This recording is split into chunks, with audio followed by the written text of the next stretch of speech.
저는 주식시장, 한국 주식시장이요. 표현하면 전 전쟁터라고 표현하고 싶어요. 전쟁터. 노련한 사람만 살아남습니다. 자, 오늘 카카오페이 보십시오. 왜 주식하는 사람들이 입이 거칠어지고 토론방을 가면 왜 조롱하는 글들이 많고, 그쵸? 조롱하고 약 올리고 또 막 어떤 사람은 잘난 척하고 또 뭐 부정적인 기사 막 욕하고 나가는 사람도 있거든요. 왜 그런 게 많을까요? 당연히 한국 주식시장이요. 한국 시장이 정말 뭐랄까 좀 더러운 일들이 많아요. 더러워요, 그냥 한국 시장이. 일단 공매도가 있죠.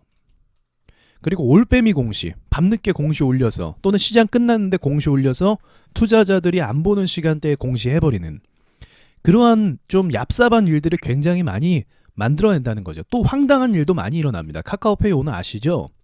코스피 200으로 들어간다고 하네요. 그럼 어떤 의미를 갖고 있나요? 코스피 200이. 우리나라에서 엄청나게 대표하는 기업들이 많은데 그 가운데 하나가 됐다는 거예요. 엄청난 호재인 거죠. 정말 회사로서는 뭐랄까요? 이 경영하는 회사 입장으로서는 굉장한 자부심이고 굉장히 이거는 경사라고 할 수가 있는 거죠. 인정을 받은 거니까요. 한국 시장에서. 자, 그런데 이러면 많은 기대감을 갖고 사람들이 투자를 할 거 아닙니까? 기대감. 그렇죠. 와, 이게 회사가 보통이 아니구나 하면서 투자를 할 거 아니에요. 그런데 오늘 개파락을 크게 맞았어요. 시가총액이 무려 26조짜리 회사가요. 개파락 6%, 5% 이렇게 나왔습니다. 왜 이렇게 나왔냐? 기사가 골 때립니다. 정말 골 때려요. 기사를 이렇게 보시면 경영진이 주식을 대거 매각했다라는 기사가 나옵니다. 임원직 포함해서, 대표 포함해서. 여러분 이게 말이 됩니까 이게? 이게 상식적으로 맞는 거예요? 코스피 200이 편입됐으면 투자자들이 개인뿐만 아니라 많은 투자자들이 들어와서 이것을 긍정적으로 판단하고 들어왔겠죠. 그런데 갑자기 경영진이 사람들이 들어온 걸 알고 팔아버린 거예요.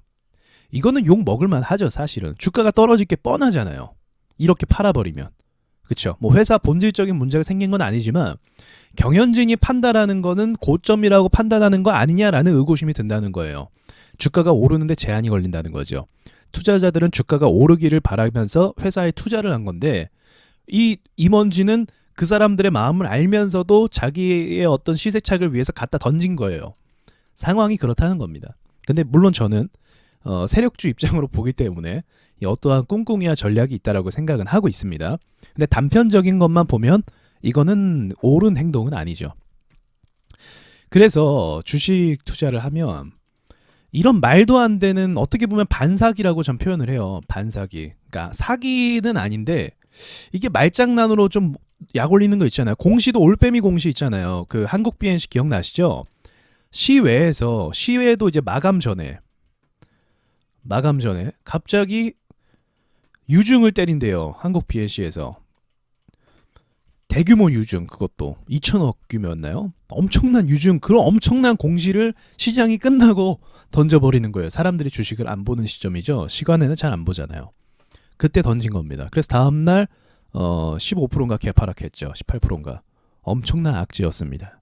이게 반사기가 아니고 뭡니까 사실은. 투자자들을 기만하는 행위라고 볼 수가 있는 거죠. 근데 이런 일들이 이렇게 대놓고 벌어지기 때문에 주식 투자를 하면 이런 상황들을 한 번씩은 당하기 때문에 이게 어쨌든 내 돈이 투자했는데 갑자기 황당하게 증발해버리는 거잖아요. 말 그대로 황당이죠. 황당하게.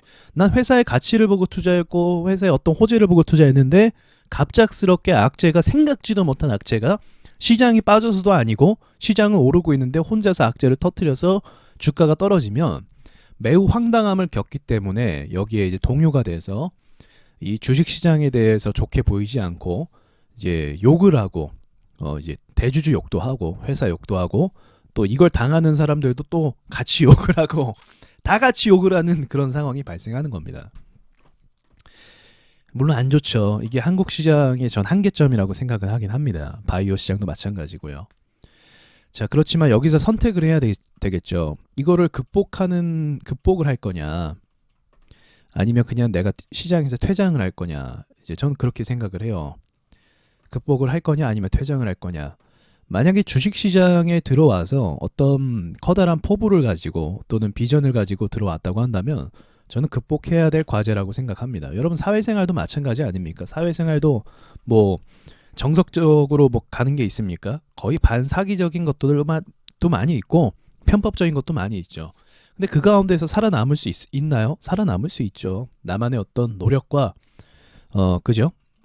투지라고도 할 수 있겠죠. 전쟁터니까 투지와 노력과 이런 것들을 통해서 발전을 할 수 있는 부분이 분명히 있습니다. 시장에서는요. 그걸 모르는 것뿐이죠.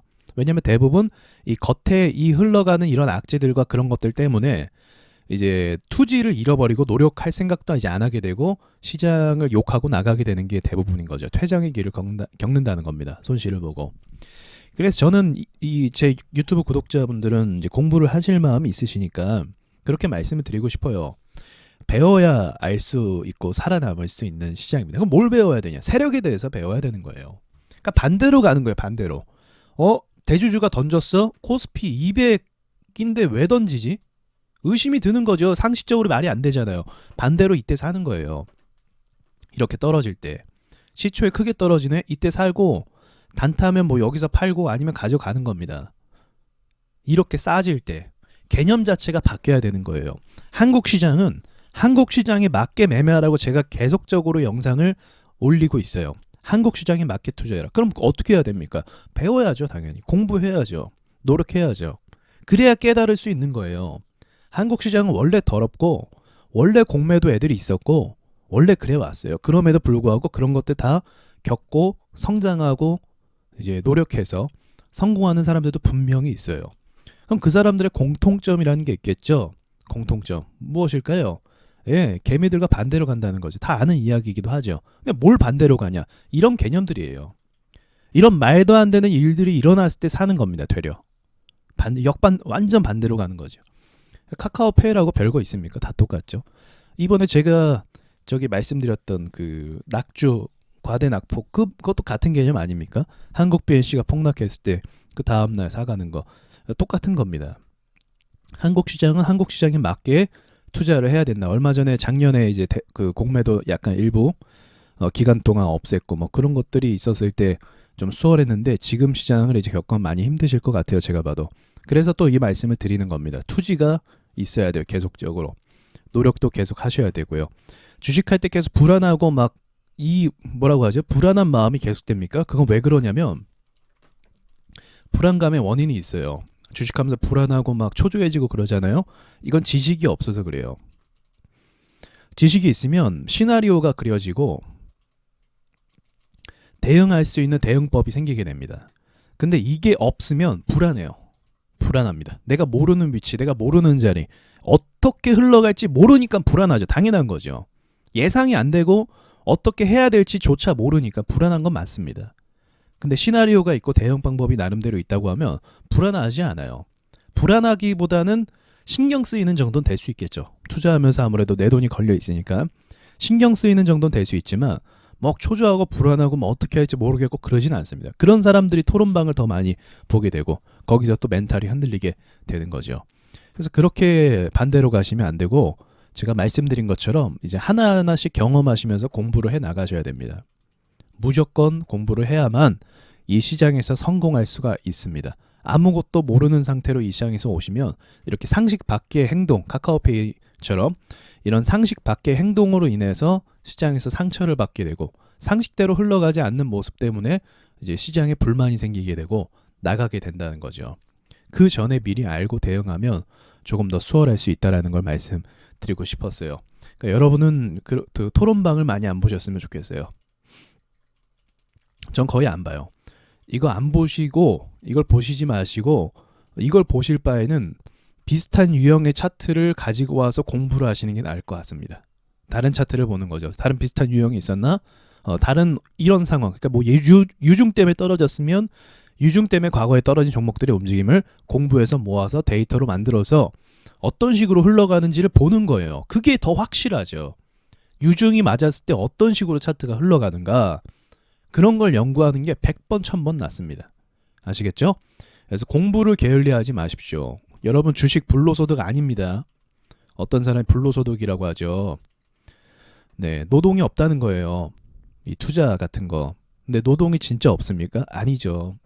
주식은 또 다른 이거는 공부 영역이에요, 진짜로. 저는 여러분 그런 이제 얼마 전에 그 저희 수강생분에게 그 말씀했어요. 야간 대학 다녔다라고 생각해라. 야간 대학에 지금 입학했다고. 이거는 보통 과정이 아니고 한 2년 정도, 4년 정도는 공부를 해야 됩니다. 그러면 우리가 대학을 다닌다고 생각을 해야 돼요. 내가 투잡을 내가 배운다라고 생각을 해야 됩니다. 그렇게 초심으로 좀 돌아갈 필요가 있어요. 처음부터 욕심내서 내가 뭐 100% 수익률 얻겠다? 가능합니까, 여러분? 경험해봤잖아요. 시장이 좋을 땐 당연히 가능하죠. 근데 지금과 같은 시장에서는 절대 힘들죠. 그럼 그때 벌었던 거 다 반납해버리는 꼴이 되어버리는 거죠. 자, 여러분께서 잘 이해하셨을 거라고 전 생각을 하고 이상 마치도록 하겠습니다.